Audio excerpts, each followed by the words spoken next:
Hi everyone, Armoured Pants here, and I have another video for you in the German line. This is the Tier VIII Panther II, and we have a complete guide for this medium tank. Now, unlike its distinguished predecessor, the Panther in Tier VII, the Panther II never actually saw action in World War II. It was only ever to the prototype stage, and actually only one exists at the moment in the world, and that's it here, this photo here, and it is in the Patton Armour Museum in the US of A. Now, I guess that therefore it's not quite the iconic tank that the Panther is, but nonetheless it's interesting historically, and as you can see it is on display in this wonderful museum in the US. Now the Panther II project was stopped because it was felt it was sort of obsolete towards the end of the war, and that actually is sort of perhaps why this tank in Blitz is not so good. Many people would argue it's the worst medium in Tier VIII. I don't know if that's actually the case, but it's certainly not the best. And it is at best a mediocre tank. So, there is nothing great about this tank at all. It is run-of-the-mill average. And as we said, historically, that's probably why the German High Command decided not to pursue this. It didn't go beyond prototype stage, and they actually started to concentrate on the E50 and E75. The E50 because it would be 50 tons, and E75 because it would be 75 tons, the heavy tank version. It has an 88mm gun. It has a 5.5 second reload, which is not actually too bad. But the problem is that the gun, like everything else about the tank, is mediocre. It does average damage around 220.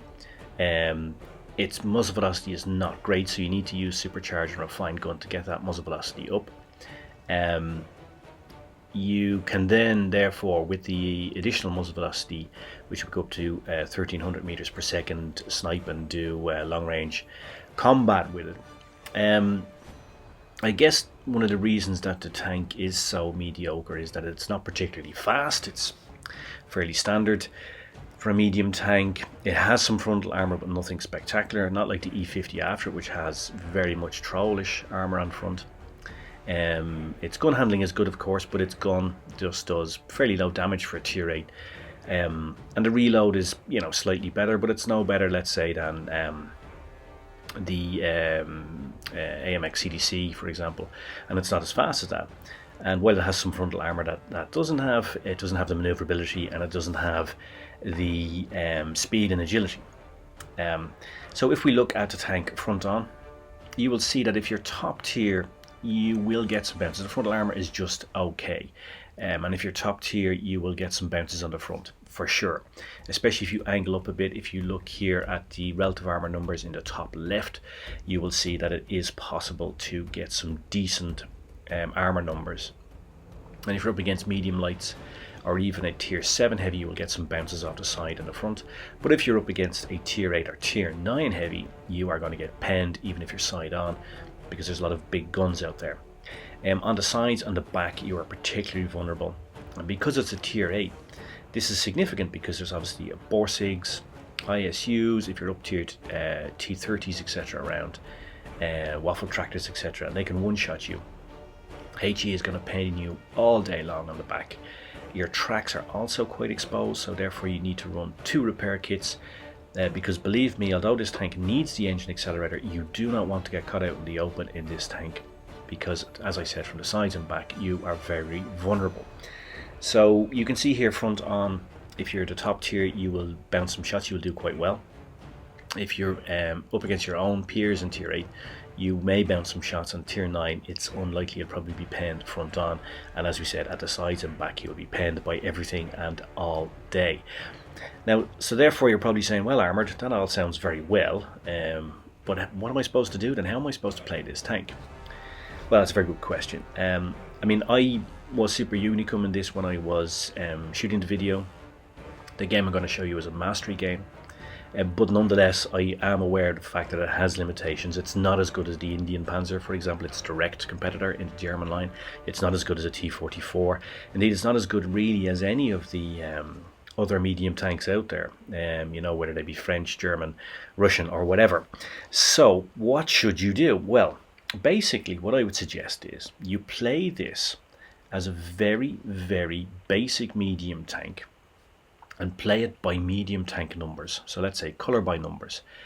What do you mean by that? Well, what I mean by that is, if you've looked at the medium tank guide that you have on channel, it outlines the role that a medium tank should play. It outlines the key tasks almost in a step-by-step manner. And if you play this tank like that, in other words, don't do anything spectacular, don't try any new tactics in it, don't try to YOLO, don't try to go off and spot, just play by numbers, support, do the basics, and that's what I'm doing here. So I'm going to see if I can scout out and spot at C, and I'm going to see if I can cap C, but I'm doing it slowly, cautiously, not exposing myself at the start. You can see there going up the hill how cumbersome and slow the tank is for a medium tank. It doesn't go up a hill as a medium tank should. It goes up a hill more like a heavy tank. But nonetheless, first two tasks of a medium tank and the basic playbook of medium tanks done. Spotted, scouted and capped. And now the next task to do is, for a solid medium tank play, is going to flank. Trying to come up behind the enemy and to farm some damage and support your heavies which are engaged with them front on. And if you do that in this tank, if you're up behind heavy tanks, the gun will perform. So you see here we are engaging from behind and the gun will perform and it will deliver. I just wanted to show you this shot because this is something you should do, particularly in this tank. Fire and roll back. Even press the fire button just as you begin your rollback. That way you will get bounces off the front because you're presenting the front armour on and moving backwards. You're creating an acute angle that will bounce some shots for you. And that's what I've done every time here. I'm just firing and rolling back, firing, rolling back. And that's a good technique in this tank. Moving backwards, forwards, not giving the guys a bead.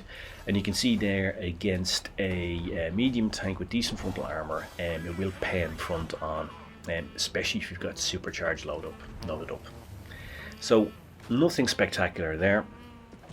I just caught one on the side here, but that's my own fault. I came outside on a bit of a stupid lazy move. Nice snapshot onto the spec, and as you can see the gun is accurate. Nice snapshot onto him there, pens him and then leaves an easy kill for the AMX who's working with me. So we are really just basically just doing the essentials, the core to solid medium tank play. Nothing spectacular.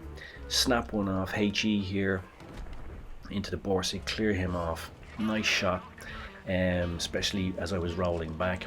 Now we come off onto the FV, but I forgot to change out the ammo, so quick change out the ammo, snap one off, bam, straight into him. Quick fingers here, open it up, the ammo selector, change out loadouts, snap a shot off, and it pens. So the gun, like all German guns, is accurate and it is reliable. It's just at an 88mm, it is just a bit weak for Tier 8, I feel.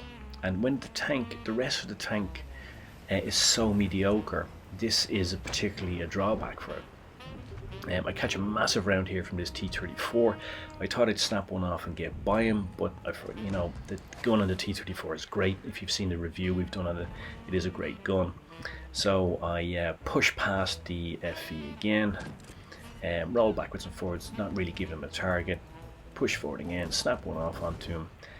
Take one for my trouble, but we clear him off, and now it is 4v1. Nice situation for us. But if you look at this game, really I didn't try to do anything spectacular, just solid, decent play, playing in a comfortable, let's say a comfort zone with this tank. Because if you go out of that comfort zone and try to do something a bit different, you will suffer. Just thought I'd show a quick replay here again, just how good it is. The IS-5 is closing off my shot, the gun is accurate, snaps one in. Got a bit of a rush of blood to the head there. I don't know what I was thinking ramming a T-34, but nonetheless survived and got another round into him and did some nice damage, gold ribbon on the damage. But even playing very cautiously there, you saw that I finished with almost no hit points left. Mastery badge delivered almost 3.2k of damage, significant base XP, almost 1.2k, and that's due to spotting. That's due to capture as well as the damage done. And I think that game, having played several games in the tank, I do realise its limitations for sure. It's a necessary step to get from the Panther, which I really like, although a lot of players don't, to the E50, which is a great tank, and there's a review of the E50 on here, a complete guide, including mastery gameplay as well, so check that out too. So let's just have a quick recap on this tank, this mediocre tank, because it is a mediocre medium tank. It's typical of German mediums in that it has some armour on the front, but it's not as good as many others. The 88mm gun is decent, but you will need APCR to pen front on a big Tier 8 or Tier 9 heavy. For example, an IS-3, 5 or 6, you will definitely need APCR if you're front on, just to make sure, because the gun for 88mm at Tier 8 is a bit weak. Medium tank play by the numbers, don't try anything fancy. If you just play as a support medium tank, go with the others, stay in a group, you will do okay in this tank. So therefore, spot, scout, cap, and move with a group of mediums or lights if possible. It is relatively mobile, so be able to keep up with them, but it's not so mobile that you can go out front and spot up the enemy on your own. Supercharged and refined gun are necessary to get that muzzle velocity up should you wish to do some long range sniping. And the 5.5 second reload is good. You can put in some decent damage on that. You saw me farming damage when we were at the back when we flanked, but it is a very average tank, and to me it's really just a stepping stone, a necessary step to get to the E50, which is what you want to do. So I hope that's been helpful. I hope you found it useful. Cheers Mush, thanks for watching, and I guess all left for me to say is pants off.